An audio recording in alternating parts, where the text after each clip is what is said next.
Hey, welcome back to this mini lecture. My name is Dino. It's on frames.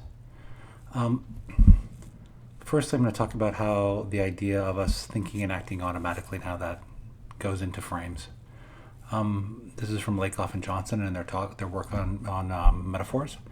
But our conceptual system is not something we are normally aware of. In most of the little things we do every day, we simply think and act more or less automatically along certain lines. When you think about frames, and I'll show you some examples of what a frame are in a second, frames, among other concepts, are perceived and used automatically. So when you're making a visual, the way you can take advantage of the way that we perceive and use things automatically, like frames.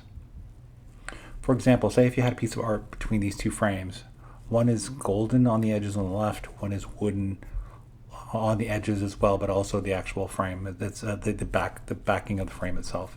If you have the exact same piece of artwork on both of these frames, I would assume that most people would perceive the one on the left as being higher value or worth than the one on the right, just because we have these perceptions about things like gold as being a marker for value, while this kind of less refined, less sanded, less polished wooden frame on the right is less so.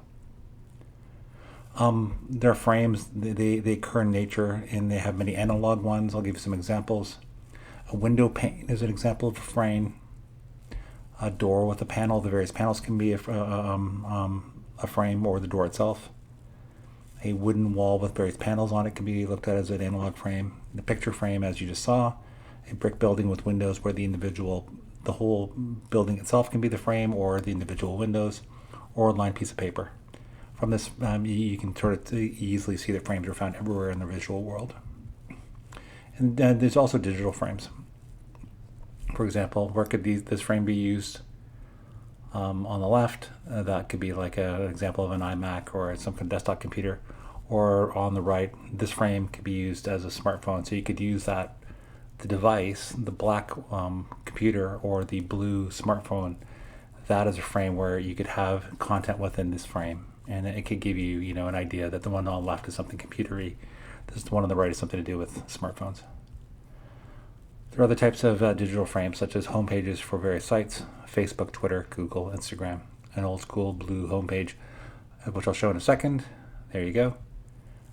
These types of, like if you're doing a visual and you're talking about, say, social media, you could use the Facebook homepage, Twitter or X homepage, Instagram or Google homepage as a frame within which to have content that you can visualize. There are also more natural ones as well in terms of frames. For example, a cityscape or a skyline can be used as a natural frame, a mountain range, a water with an ocean, a river, or forest trees. Like you could have those things as a backdrop within which you'd have content that would be laid upon that. From this, again, frames are found everywhere in the real world. Finally, I'll do a quick summary.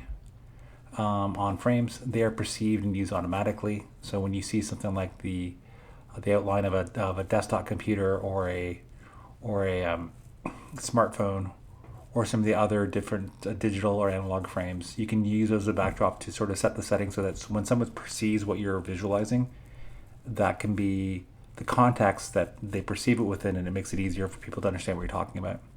And they widely exist in the analog and digital world. Natural and man-made landscapes, objects, and various websites.